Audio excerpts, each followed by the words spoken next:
கர்த்தருடைய பரிசுத்த நாமத்திற்கு மகிமை உண்டாவதாக.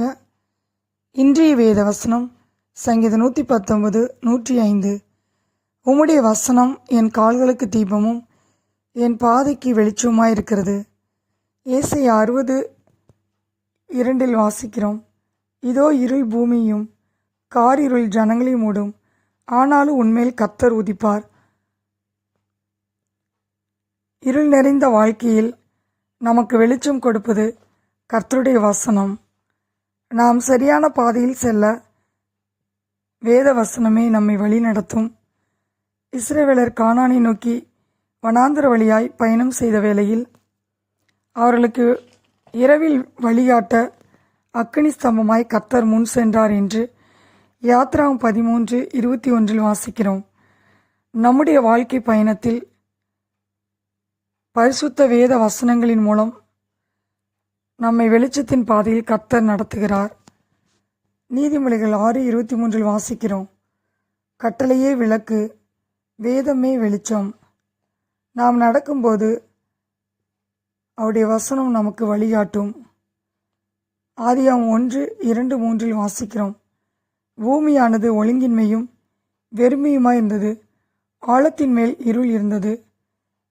தேவன் வெளிச்சம் உண்டாக்கடவது என்றார், வெளிச்சம் உண்டாயிற்று. நாம் உலகங்கள் தேவனுடைய வார்த்தையினாலே உண்டாக்கப்பட்டதென்றும் இவ்விதமாய் காணப்படுகிறவைகள் தோன்றப்படுவைகளால் உண்டாகவில்லை என்றும் அறிந்திருக்கிறோம். நாம் வெளிச்சத்தின் பிள்ளைகளாய் இருக்கிறோம். ஒளியில் உள்ள பரிசுத்தவான்களுடைய சுதந்திரத்தில் பங்கடைவதற்கு நம்மை தகுதியுள்ளவர்களாக்கி இருளின் அதிகாரத்தின்று நம்மை விடுதலையாக்கினார். மத்தேயு 5:14 வாசிக்கிறோம். நீங்கள் உலகத்துக்கு வெளிச்சமாக இருக்கிறீர்கள் என்று. உலகம் இருளில் கிடக்கிறது. நாமும் முற்காலத்தில் அந்தகாரமாயிருந்தோம், இப்பொழுதோ வெளிச்சமாயிருக்கிறோம்.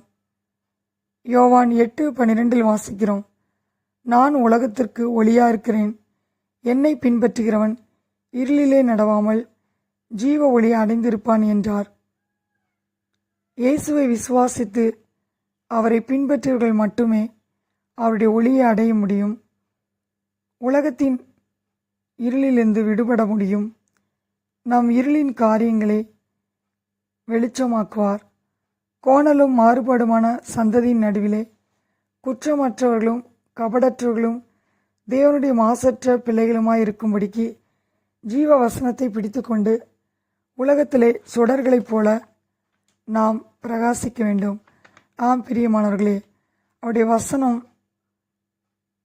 நம் கால்களுக்கு தீபமும் நம் பாதைக்கு வெளிச்சமாக இருக்கிறது. சங்கீதம் 119:105 வாசிக்கிறோம்.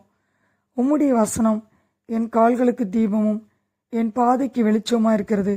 கர்த்தர் தாமே இந்த வார்த்தையை ஆசீர்வதிப்பாராக. ஆமென்.